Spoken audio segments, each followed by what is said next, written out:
I will come right out and admit it, I am a Google guy. I have my Google Pixel 9 Pro. I have my Google Pixel Watch 3. I have my Google Pixel tablet, my Google TV streamer, my Google Nest Audio.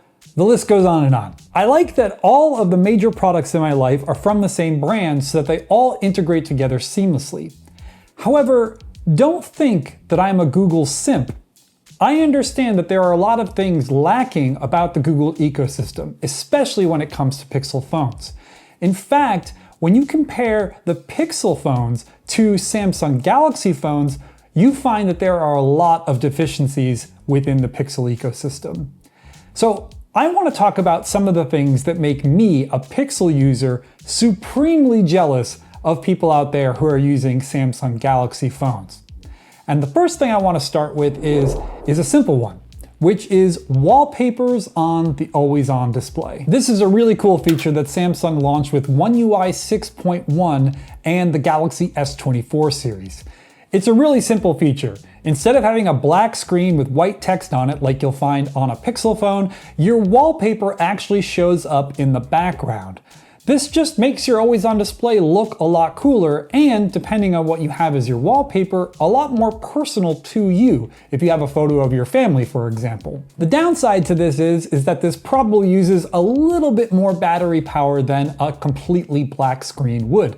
But it's a pretty easy trade-off in my opinion, just because it probably doesn't use that much extra battery and it looks a lot cooler. The crazy thing is that all this feature requires is an LTPO OLED display that can go as low as a 1 Hz refresh rate. That's something that the Pixel 9 Pro has. In fact, the Pixel 8 Pro also has it. So there's no reason that Google can't bring this to its phones, it just doesn't. Hopefully, the Pixel 10 series will see something like this come along. Speaking of which, if you want to find out everything we know so far about the exciting new things coming with the Pixel 10 series, check out this video up here. The next cool thing that Samsung phones have that Pixels do not is a deeply customizable lock screen. On Samsung phones, the lock screen is basically a blank canvas. You can use your own fonts. You have a limitless selection of colors. You can have so many different widgets. You can even customize the 2 shortcuts that appear in the bottom right and left-hand corner of the display. Pixel phones, though, have a little bit of customization. You can pick from the colors that Google gives you. You can pick from the fonts that Google gives you. You can't use widgets, unfortunately, but you can customize the bottom 2 shortcuts. But once again, only using the shortcuts that Google gives you. Samsung is blowing Google out of the water here. And so if you really like customizing your lock screen, you're gonna wanna go with One UI over Pixel UI any day. One of the coolest things about Samsung's flagship smartphones is DeX. For those of you who don't know, DeX is a desktop interface that lives baked into Samsung's flagship phones. You connect the phone to a monitor and then you connect it to a mouse and keyboard and boom, your phone is now a desktop PC, complete with a Windows-like interface. What's so crazy about the fact that Pixels don't have something like DeX is that DeX has been around for nearly 10 years. Nearly 10 years, and we still don't have something on Pixel phones that can replicate what DeX does. Now, granted, we do know that Google is working on a native desktop mode within Android, and we're expecting it possibly to launch in 2026 with Android 17. I'll leave a link down in the description so you can read more about that. So I'm getting excited about it, but for now, DeX is the king. Next up here is dual Bluetooth audio streaming. So this is a small thing, but it makes a big difference. If you're traveling with a partner or a friend and you want to watch some content on a single device, you can't do that with a Pixel. In other words, if I have Bluetooth headphones on and the person that I'm sitting next to has Bluetooth headphones on, we both can't connect to a Pixel phone to watch the same thing. With Samsung phones though, you can. And this also applies to other Samsung devices too, such as tablets. This is one of those small little inconveniences that makes me really angry that Pixels don't do the same things that Samsung phones do, because this would make my life as a traveler a lot easier. Now, in order for Google to bring this to Pixel phones, it would need to actually upgrade the hardware inside the phones themselves. In other words, this isn't something you could just bring in with a software patch.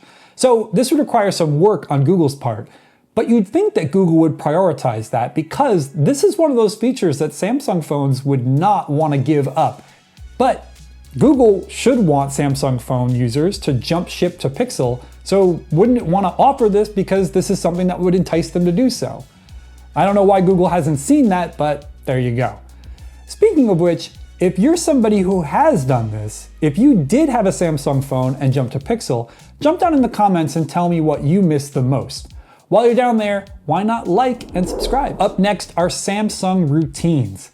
These are automations that you can program with your smartphone that are basically if and that summaries. So you can do something like, whenever I place my phone on a wireless charger between the hours of 8 p.m. and 10 p.m., it immediately shuts off all the lights in my home, sets my phone into do not disturb mode, and maybe even sends a nice little message to you. Good night. You could also have it do things like automatically text your wife when you get into your car in your work parking lot to let her know that you're on the way home. The sky is the limit really for what you can do with Samsung routines on your smartphone. To Google's credit, it has its own system for automations within the Google Home app, which are called automations. These can involve aspects of your smartphone, such as turning your smartphone into do not disturb mode. However, it's much more geared towards your smart home with a few smartphone things thrown in, whereas Samsung routines are really geared towards your phone with some smart home things thrown in as well. So it would be really cool if Google had something similar to routines on Pixels. Granted, with the advent of Gemini and generative AI in general coming to Pixel phones, this could be something that we could see in the future using generative AI. But for now, Samsung routines blow anything Google has out of the water. This is another small one, but customizable double tap shortcuts on the power button are something that I greatly miss from the Pixel ecosystem. So if you don't know what I'm talking about here, if you quickly double tap your power button on either your Galaxy or Pixel phone, it's gonna, by default, open up your camera. This is a quick way for you to launch your camera app in a situation where you really need to get that shot very quickly. On Samsung phones though, you can make this pretty much whatever you want. You can have it launch one of your routines, launch a specific app, you can have it turn on your flashlight. With Pixel phones though, that's not the case. A double tap on the power button either launches the camera or does nothing. Those are your two choices out of the box with any Pixel phone. Granted, there are third-party apps that you can get that can make this so you can do a lot more different things, but out of the box, it's either launch the camera or nothing. I really wish Google would offer something a little bit more advanced here, even a little more options so that we could not make it so it just launches the camera app. Hopefully, this is something that Google is going to bring further on down the line, but for now, if you want to do this, you have to either jump to Samsung or use a third-party app. Speaking of double tapping things, the next thing on the list is double tapping the screen to lock the phone. Those of you who have never used a Samsung phone before probably don't know that you can double tap on an empty spot of the home screen or on the status bar and lock the phone. This is something that Pixels do not offer, unfortunately.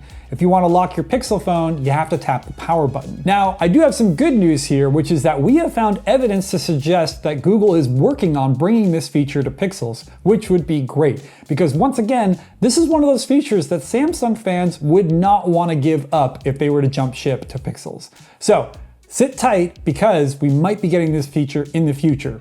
And if you want to read more about that, I will leave a link down in the description. And finally, the thing that I wish the most was on Pixel phones is Good Lock.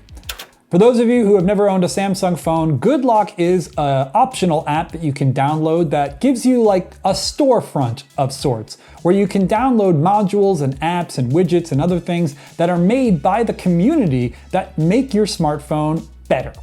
So, if there's something that your phone doesn't do and you really wish it did it, you can visit Good Lock and probably find the module or the widget or whatever that you need to do that thing.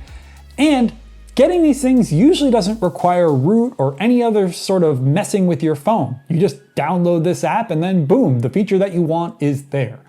This is something that is sorely missing from the Pixel ecosystem. The Pixel ecosystem is filled with people who are tinkerers and hackers, people who love messing with their phones to try and make them do things that they couldn't do out of the box. So, having a storefront like Good Lock in the Pixel ecosystem makes so much sense. And once again, this is one of those things that Samsung fans would never give up, preventing them from ever abandoning their Samsung phone and jumping to Pixel. If Google was really smart, they would be working on something like Good Lock right now, because if they want people who are using Samsung phones to eventually jump ship, this is one of the easiest ways to get them to do so. Speaking of jumping ship, I want to know if you have done so. Are you a person who has used a Samsung phone but is now using a Pixel phone? If so, what do you miss the most about your Samsung phone?